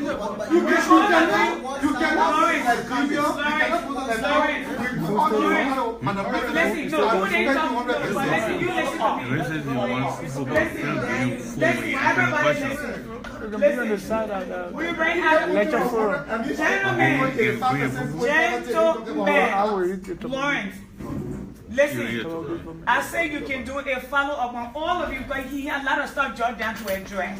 Secondly, you did not talk about the car over 10-year-old. Miss Sarah, the Honorable Sarah said about a car over 10 years old. So that particular statement, she will have, if you have a follow-up, hold on, let him finish, and you can we give you an opportunity to follow up. Okay, please. You know what? Again, part of the business, I think we all, when we talk about code of conduct, rules, government discussions, and in our Senate, we have a rule that protect us. We can say anything, you know, while you're in the Senate, that the same way, the same rule here. They don't take you to court for that. And we are used to people shouting you down and doing whatever. Don't worry, you can continue. But I can tell you, those who do not want to follow rules, this country, Liberia, we all say we must have rules. One of the rules is 10-year clause that says that if the car is 10 years old, they ain't stopping you from importing, from taking it there. But you will pay more money. That's all it says. But your problem is, you should carry the old car, you should not pay more money, and it breaks down, you cost the people because you don't got spare parts, and this and that, and you say, they treated you right. But you don't ask questions when the ship is carrying this car. The 2017 vehicle, it can be a Mercedes-Benz, 2017. and you get you Datsun, and you talking about Datsun, those Datsun, the first cars that we were making before they brought Nissan, you carry it. The shipping company will charge you the same amount. They charge you for the weight, for the volume that this car is occupying. Why are you not complaining? That they my little old car that I bought for $1,000, you want me to pay $2,000 for it for the transportation? Why are you not complaining? Because that's the rule. They work out a price. So you make your decision. You want to carry an old car? You pay $2 for it. Somebody saw a car the other day. They say they get money out of their yard. They say pay $1. $1. You can take your $1 car, put it on that ship. You pay $2,000 for it to go to Liberia. Why the cost of cars going to Liberia so high? Because of insurance. The same car going to Guinea or Togo is cheaper because the risk level in Liberia as a result of our war is higher. So the shipping companies charge more. Do you complain about that? Yes. Huh? So, point of correction. You complain, but it doesn't make you can't change it Senator, until the conditions change. Point of correction. When you're shipping a car from here in your own container, you don't pay the shipping company. You put your car in the container, you buy $2,000. When you reach Liberia, you already pay your fee. I mean, you're gonna pay. No, the shipping company don't charge you for that. You pay for the container. You pay for the car. Okay, guys, we can't talk together now because we talk together. Mr. Delman, you just mentioned that I use car because you use car. But if you buy a 40-foot container and a 20-foot container, they don't cost the same. I know. They weigh it, they will pay for the weight and the volume. So that one at first? No, you pay for the container. You are paying. I don't think that's for the weight and the volume. Okay, guys, let's get some clarity. Okay, 2013 and 2014 car. I mean, when you make your law, that's what to be. If you make the law, you don't pay law because you're making money. You make the laws in the interest of your people. Because how many hours Liberian, if you have to take a 2017 car and take it to Liberia, how many hours are you able to buy 2017? No way. How many? Oh, okay.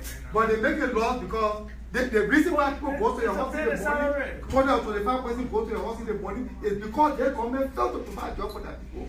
And they took business from out of us. That's why people go to your house in the morning. Okay. And you get the money. Lawrence? I think Lawrence vex. No, you know what?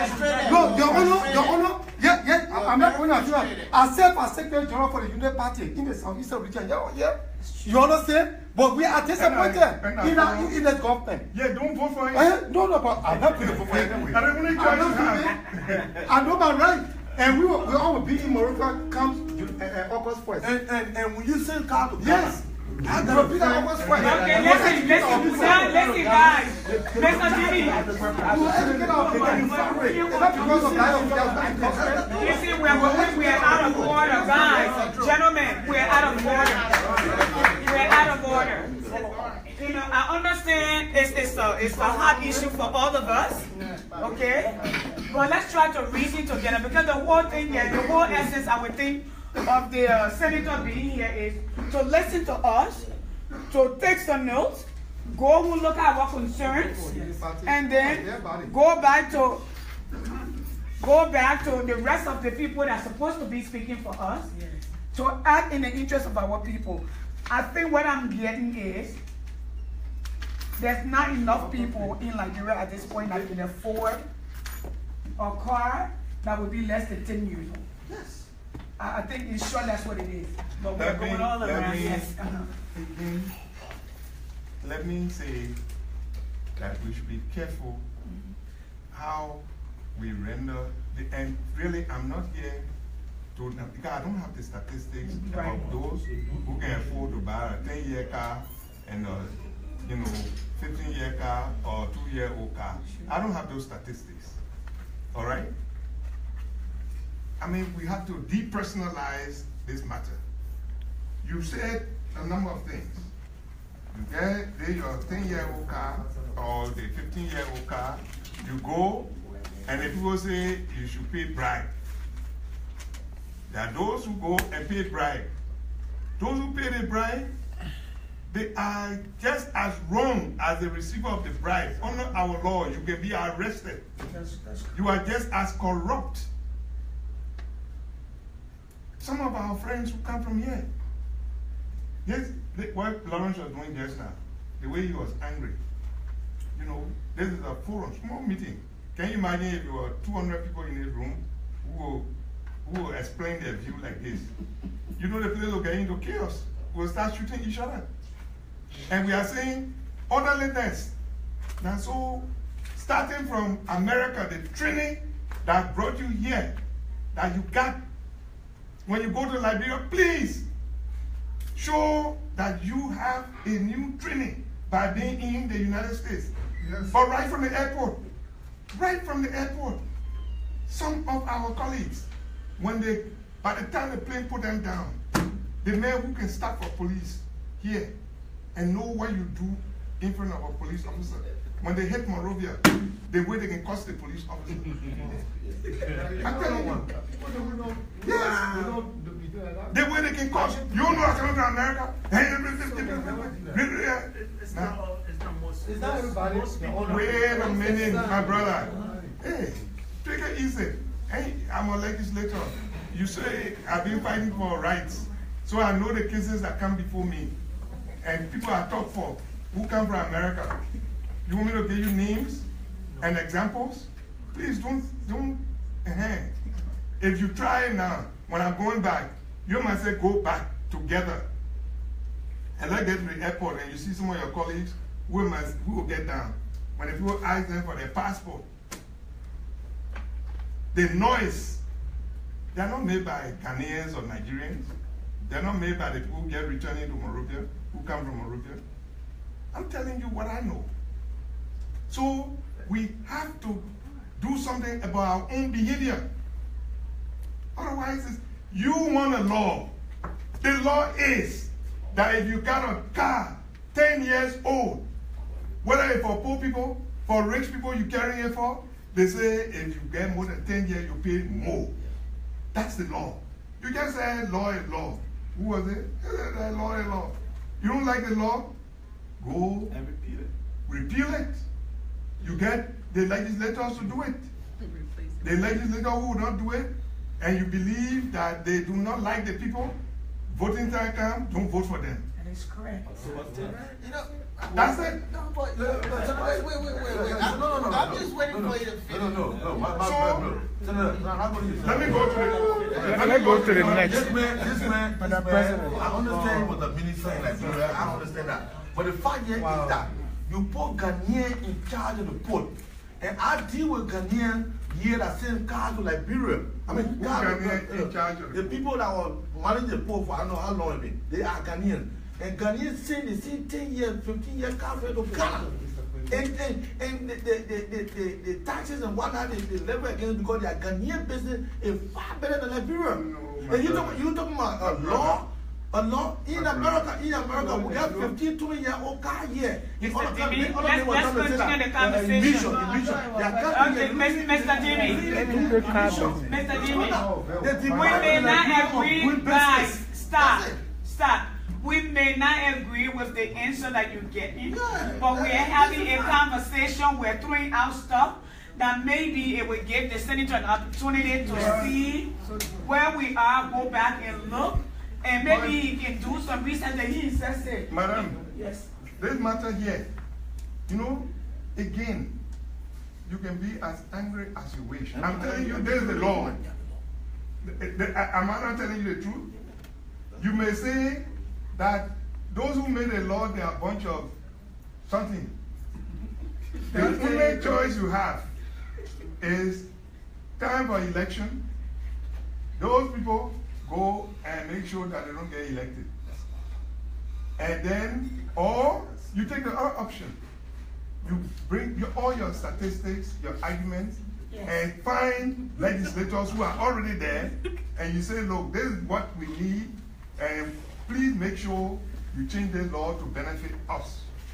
But if you get here and you get angry, and because of that you say you will not go home, nobody will miss you. But we can't do that. I'm not joking.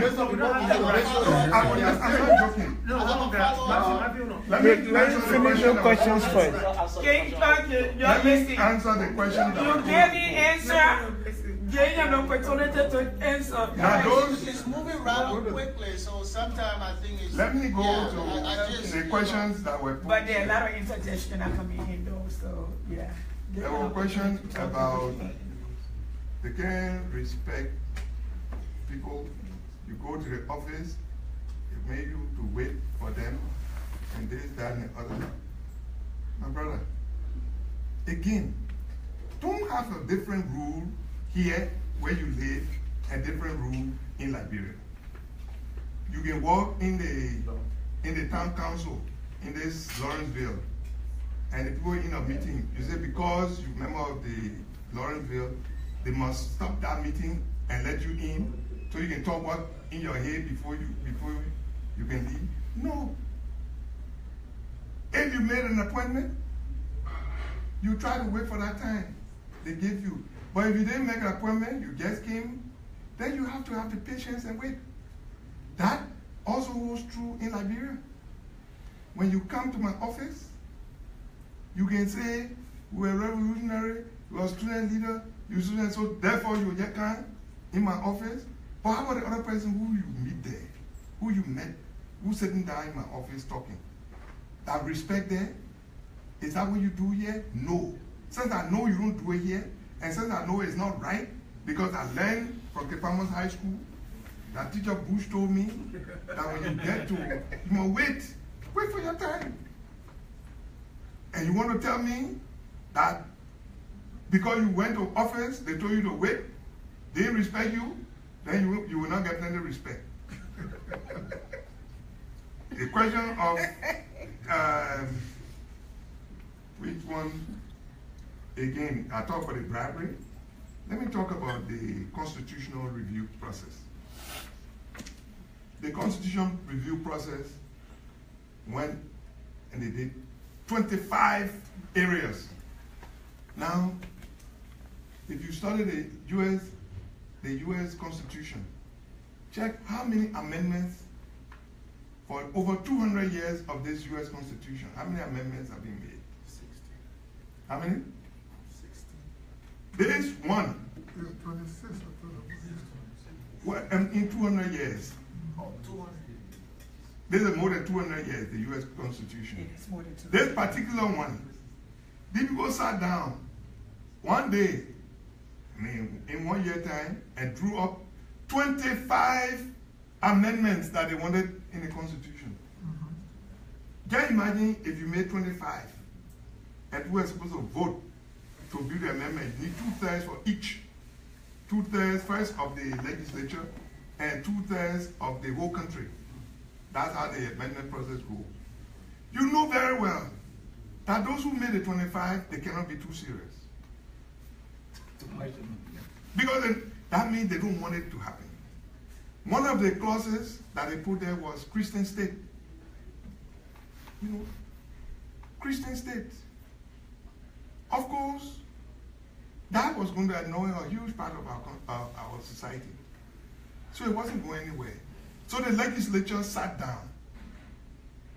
The legislature sat down and they said, from the House, they would choose only 5. This is the 5 that they pass on to the Senate. This is the 5 that we are discussing now. Out of those 5, you cannot, if you put 5 for referendum, I tell you, you'll be here forever. Because you're going to vote, you have to write out the whole change. And people got to read them, and then they vote. And you're looking for legislators to give you that 2/3 first. So this is what is giving us hard time with respect to the constitutional review process. So it's still on the table. The Committee on Judiciary is working now for it to come to the whole Senate floor.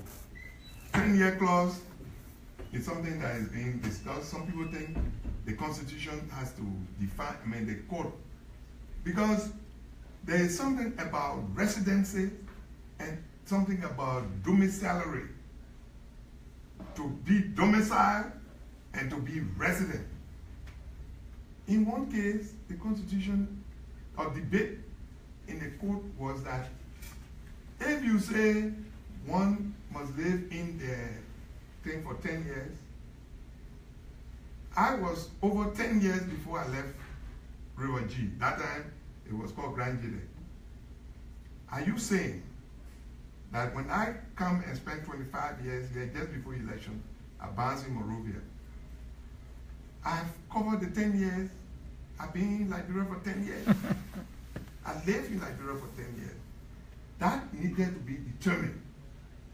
What kind of 10 years? Is it 10 years immediately to the election? 10 years consecutively to the election? Or just 10 years? Any 10 years? I can't hear 1 year that some of you say, I live in there, what the place name? Kawa. You go and spend 6 months, you come, you spend 6 months here, you go back, you start counting those 6 months, 6 months, 6 months, until your 10-year reach. Now what the 10 years you're talking about, or what? No. It's for all of us to think about. Dual citizenship. Dual citizenship is one of the contentious issues. For even among you here. There are Liberians who are here, who say, since they've been here, they love their country so much that they never took on American citizenship. That they going back and forth and got green card. There are others, whether they love Liberia too much or something wrong with them, they've been here for 30 years. They ain't got no paper. When they hear Trump is coming, they honor the table. Nobody asked them to stay here for 30 years without going through the process that is laid out by law. They won't follow the law, then they won't blame you. But there are others who say that, y'all gotta listen to this thing, it can make people beg sometimes. Wow. There are others who say, we must look, a Liberian is a Liberian. The Jew is looking for a percentage of Jewish blood. Yeah. I think it's less than 5%, about 5%.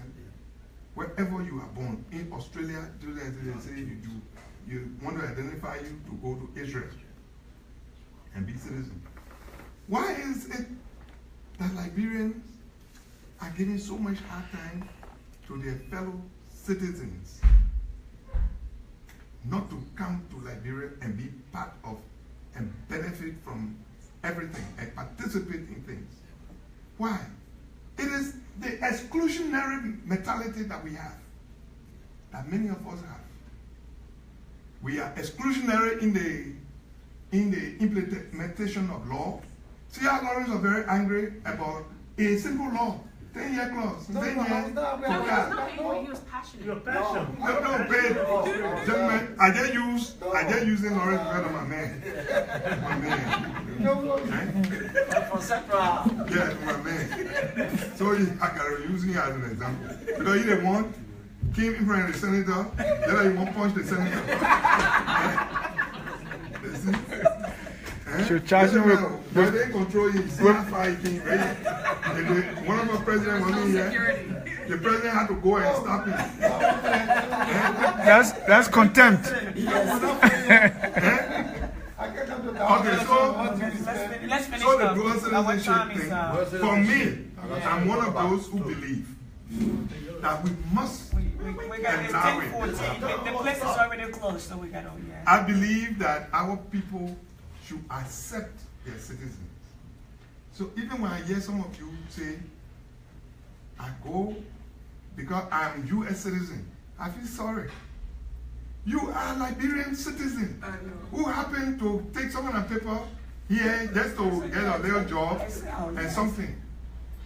My son was graduating from UNC, Charlotte. This man 20-year-old on his hat. The hat they wear. It was a Liberian flag. He printed a Liberian flag. He had a Liberian flag around his neck. His younger brother, his little baby brother, was in the place there with a Liberian flag holding it up. He was the only Liberian graduating. And you want to tell him that he's not Liberian? You want to tell him he's not Liberian? And when many of us who are even born in Liberia, who are living there, we have no regard for our flag, for even the laws of our country. I say the measure of our patriotism is not by who takes U.S. citizenship to have a living, a livelihood here. I'm talking about what you're carrying home, knowledge that you're carrying, yes. The scientific things, the this and that, the business opportunity. And not somebody will run away because there is a law and you don't want to respect the law, then you run away. I will never go back to Liberia again. That's your business. The patriot will go and fight to change the law and make it good for them. You don't give up. Absolutely not. You don't give up. You don't refuse to go and participate. They did about the dual citizenship. If you want it, work with senators. You got friends and relatives. Call them. Go there. Do something. It's before us right now. Go and do something. Don't sit here and expect that some people, because Conmany B used to be student activists all your life, you should sit down. You don't want to work anymore. Every time that progresses, they should do it. They know how to go to jail. No way. The reason why we did what we did was to give you an opportunity to stand up for your right and be strong and never give up. Yeah. Amanda. Yeah. It looks like we said an hour. We've been here 2 hours and 15 minutes. Let's give the senator another 5 minutes to talk about River Gee. River Gee is where I come from. Yeah. I created endorsement. I created an NGO when I was in exile to send food to my people, especially during the war. It was a humanitarian effort. I mean, there were people, my little sister here, my auntie was there. We're looking for a way to send some food and things to them. For them to, if there is high quantity of things coming to the port, you get discount, what you call them, duty privileges and stuff like that. That's what we're doing. We go home in River Gee, the roads are bad. So little projects to undertake. You can't get a good contractor who wants to make profit. So should we sit there and nothing happen? So instead of just delivering things, we got involved in construction, schools, this and that, for little or no profit, and absolutely not a dime in profit that we made. On the other hand, we're using our own money. So we built a conventional compound, built a road, built culverts for cars to ride over to go to the hometown. You know, there's a clinic, the UN was building it. We had to go into it. I spent over $23,000 of my own money on some of these projects. The courts were not functioning in a place because there was no place for the judge to stay. So I took my house. First, the superintendent who was appointed because River Gee is a new county. So he stayed in my house, free of charge. The judge came, nowhere to stay, and the court, up to today, the court has been operating in some place. So my house to stay there paid nothing. Because some of the people who were court officials, like Grenyine and all of those judges, they were all friends, we were from the university together. they come and stay in my house. They pay nothing. So that there will be a judicial system. That's what I did. 7 years ago, in 2010, that time, Mr. Molu was doing the step over there, and you know, before he started work, he said that the Ellen Johnson Sirleaf government was it 10 times or 2 times or 3 times more corrupt? Before he even went into the office of the Auditor General. So people who they felt were close or working with Ellen Sirleaf had to be corrupt. The fact that there was an NGO doing this work in River G, it had to be corrupt. So they wrote one report and said that I took $200,000, my wife and myself, from Grand Girard Development Fund. So published in the New Democrat newspaper, Tom Kamara. So we wrote and said, "Yeah, please show us where there's money, what we're doing with Grand Girard Development Fund, and we are in River G." They wrote back, "Oh, quick, oh, they made a mistake." There's in the audit report written by John Molu. So he said, "A mistake." Okay, please publish that you made a mistake. Yeah. He said, "No, can't do it." For them, Conmany B's name is in corruption already, so that's what they needed. Then they changed the report and said, "Oh, in fact, you are building a commissioner's compound that cost $43,000, and he did not finish the compound." But this report, this sentence, this statement was when the compound was under construction. Only $20,000 have been spent on the construction project. This is work in progress. So they made this stuff. Still to say that this NGO had not done the work.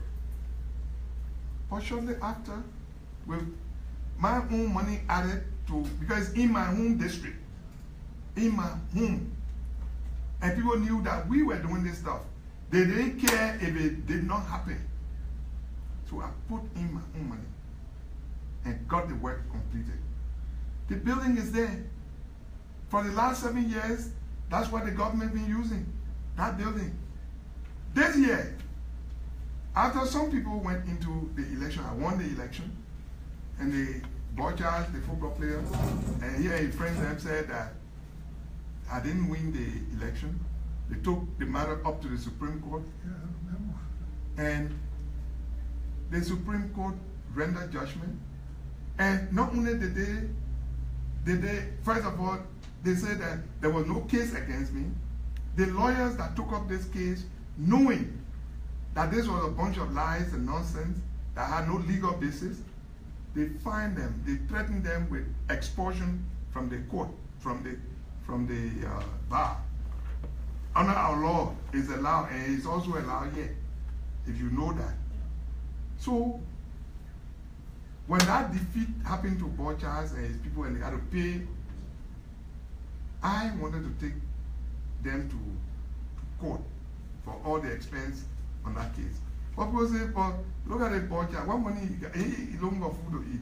He ain't got no job in Monrovia there. You know, we help him to get job at Nokal. He ain't getting anywhere. Now Nokal is not there. He ain't got no job. When you won't waste your own time, spoil your name?" So the few people were not very happy who are being involved in all this nonsense. One of them writes something called Horizon newspaper. Horizon online thing in this place called, I don't remember his name. But all of you know that the boy writes lies all the time. It's just part of how God made him. Yeah. So those are the lies. Chief, he just wrote it. Just write a lie for joke, to have fun. I don't have the time to go behind such nonsense. So you hear them say, a group of them say, they calling me to appear before them To show now that the people ain't got sense or something wrong with them. Because, yeah, 7 years ago, the people in the house working. So if you say Conmany B is corrupt, then you few, one or two guys, one of them in Monrovia here, I mean in the States, or 2 or 3 of them in America with 2 or 3. So they've been writing all this mess on the thing there.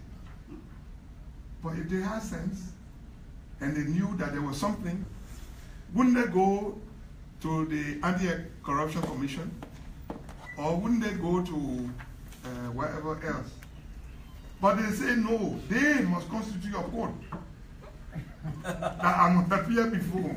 So you ought to know that this is, I mean, for those of you who are doing business and working for your people, this thing will happen to you.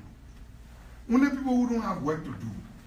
And I can tell you, many of the people writing this crap on the internet in America, check it out. They are the people who ain't got no work. They are the people who they don't have their papers correct. They want to say, olden time story, that if they say it and they grab them, then they produce those things to immigration and say, when they go home, they will arrest them. They cost the senator, so they're looking for asylum. But those tricks there, we know a long time. So the thing to do is to ignore them. Oh, that's what I do. I ignore them very well, and they are very angry because I ignore them. Security. Security, email, drawdown. We have to trust our people. The Liberian security forces are doing their best. We're training our soldiers. The police, they're not perfect. They're not perfect, no doubt. But they're doing their best. They're doing their best. The day we believe that, just think about it, I don't know if some of you have thought about it. Since 1990, Liberia has had foreign troops in the country. Soldiers and police. From Nigeria, Ghana, this one, that one, whether they were ECOMOG, ECOMIL, OMIL, UNOMIL, all of them, we had them. From 1990 to how many years now? 27 years. The children were not born, the children here, they were not born. So that what we live on? When the children won't go home to their parents, then we say, hey, we ever. The American soldiers must pay, the children, the people say they're taking their children, let them go home. We will manage. All of you guys experience, you'll let come home. I will encourage you, whatever advice, whatever, don't give up. If somebody wants to chase you from Liberia, don't run. Show them that this country is yours, that you are there to contribute to change, to transformation. Nobody will tell you that you're not a Liberian. Don't stand there and allow somebody to define your character, to define your citizenship. You are a Liberian. There are many people now in the government. The same people, some people talking. Yes. Senators, representatives who got American passports in their hip pocket. You ever heard somebody beat them? No. You ever heard somebody? You go home and do your business. Do whatever you want to do. Lawrence, don't run away. Don't get vexed. Continue doing your business. The full of men you talking about? The full of men you talking about? What name we can call them? Jalo. We cost them every day. You heard them leaving? They're there making the money. They are clear what it's there for. The Lebanese people, what we can call them? You ever call them Lebanese? And we can call them Dan Lebanese? When you say Dan Lebanese, then you go in the morning. See? Yeah. You Dan Lebanese, what you got for me? Saturday morning. Beach eye all. I'm saying to you, go fight it. Perform your patriotic duty. Claim your citizenship. Hold on to it. Don't let anybody define it for you. God bless you all. Thank you so much.